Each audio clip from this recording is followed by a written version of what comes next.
जय श्री सीताराम सीताराम। मंगल भवन या मंगल हारी, द्रवौ सुदशरथ अजर बिहारी।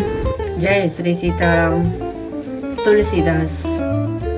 गोस्वामी तुलसीदास जी की संक्षिप्त जीवनी। प्रयागराज के पास चित्रकूट जिले में राजापुर नामक एक ग्राम है।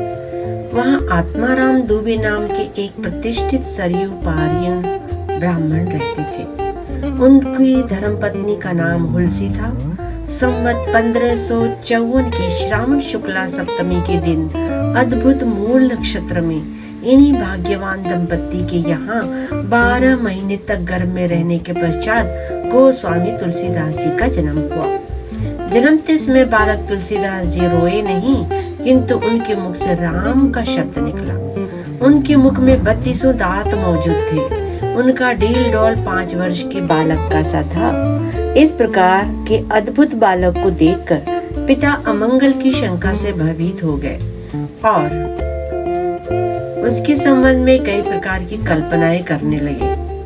माता हुलसी को यह देखकर बड़ी चिंता हुई। उन्होंने बालक के अनिष्ट की आशंका से दशमी की रात को नवजात शिशु को अपनी दासी के साथ उसके ससुराल भेज दिया और दूसरे दिन स्वयं इस असार संसार से चल बसी।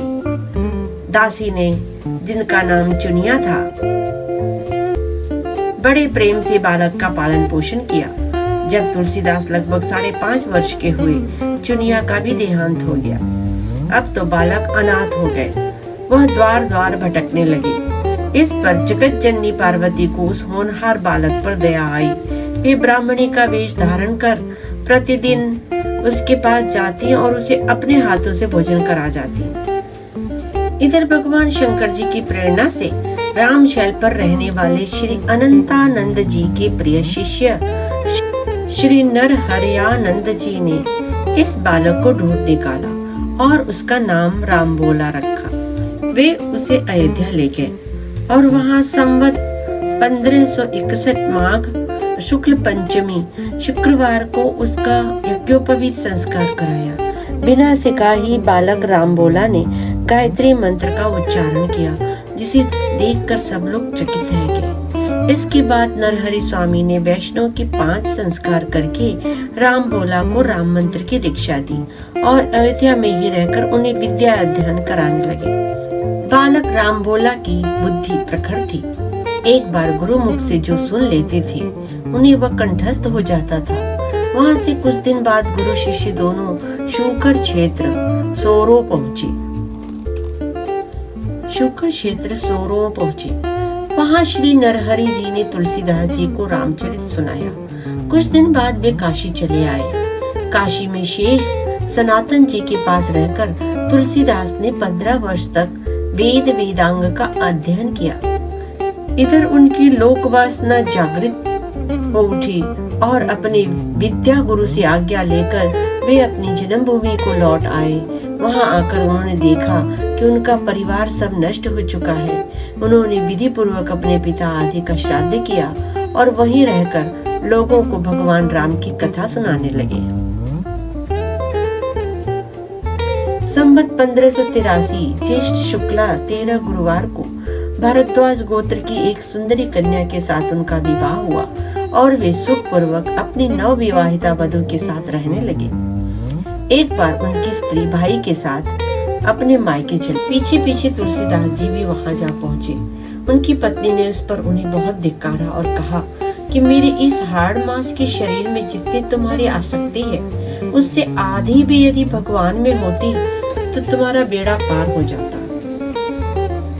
वहां से चलकर तुलसीदास जी प्रयाग आए। वहां उन्होंने गृहस्थ वेश का परित्याग कर साधु वेश ग्रहण किया।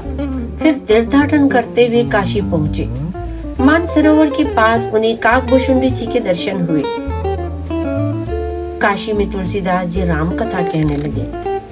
वहां उन्हें एक दिन एक प्रेत मिला, जिसने उन्हें हनुमान जी का पता बतलाया। हनुमान जी से मिलकर तुलसीदास जी ने उनसे श्री रघुनाथ जी का दर्शन कराने की प्रार्थना की। हनुमान जी ने कहा, तुम्हें चित्रकूट में रघुनाथ जी के दर्शन होंगे। इस पर तुलसीदास जी चित्रकूट की ओर चल दिए।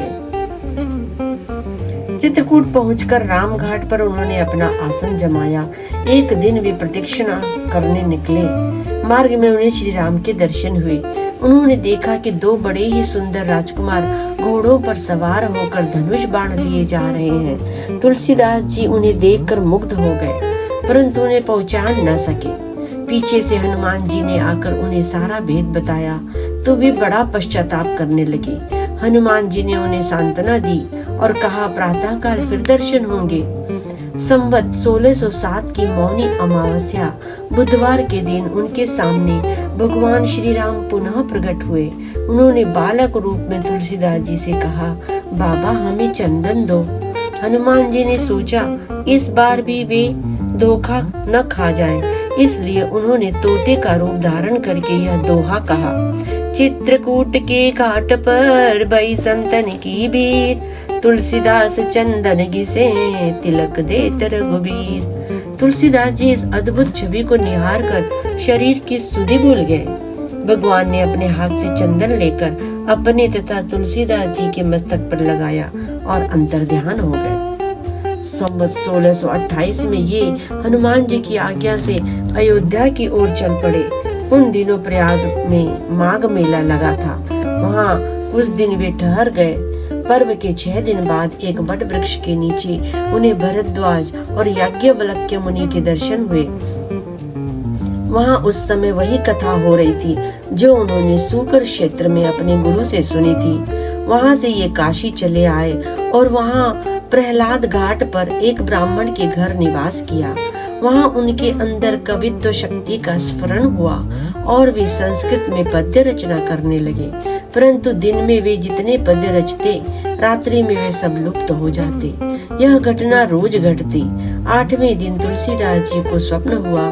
भगवान शंकर ने उन्हें आदेश दिया कि तुम अपनी भाषा में काव्य रचना करो। तुलसीदास जी की नींद उचट गई। वे उठकर बैठ गए।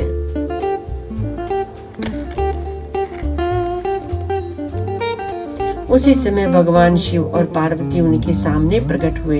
तुलसीदास जी ने उन्हें साष्टांग प्रणाम किया।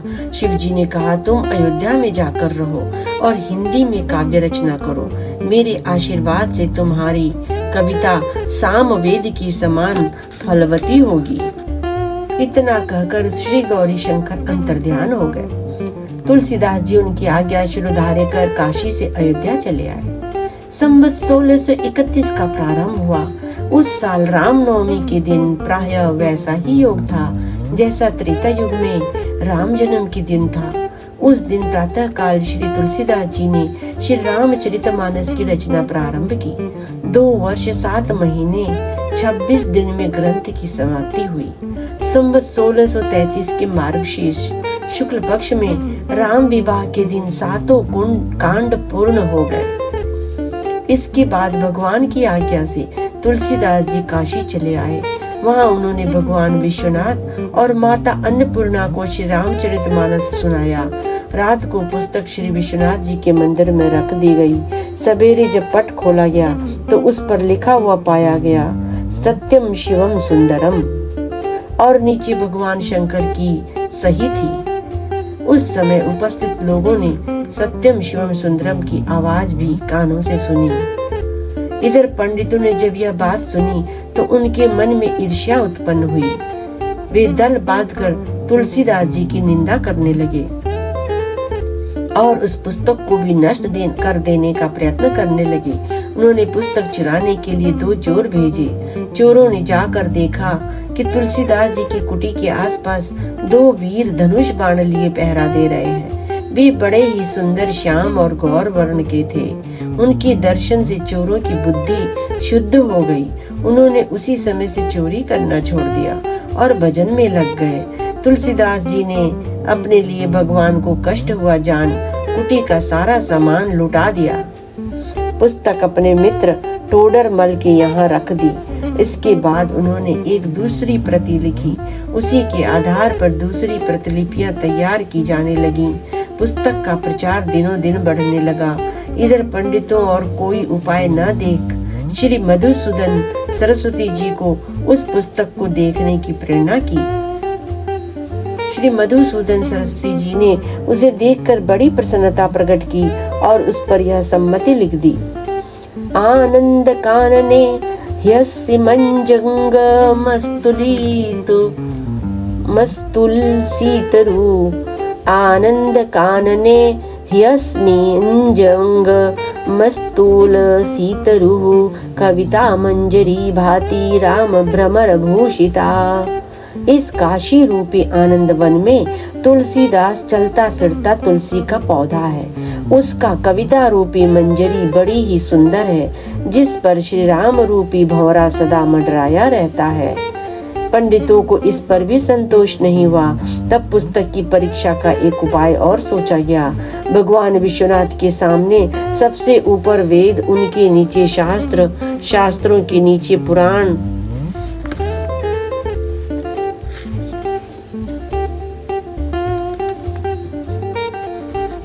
और सबके नीचे रामचरितमानस रख दिया गया। मंदिर बंद कर दिया गया। प्रातः काल जब मंदिर खोला गया तो लोगों ने पाया कि श्री रामचरितमानस वेदों के सबसे ऊपर रखा हुआ है। अब तो पंडित लोग बड़े लज्जित हुए। उन्होंने तुलसीदास जी से क्षमा मांगी और भक्ति से उनका चरणोदक लिया। तुलसीदास जी अब 80 घाट पर रहने लगे। रात को एक दिन कलयुग मूर्त रूप धारण करके उनके पास आया और उन्हें त्रास देने लगा। गोस्वामी जी ने हनुमान जी का ध्यान किया।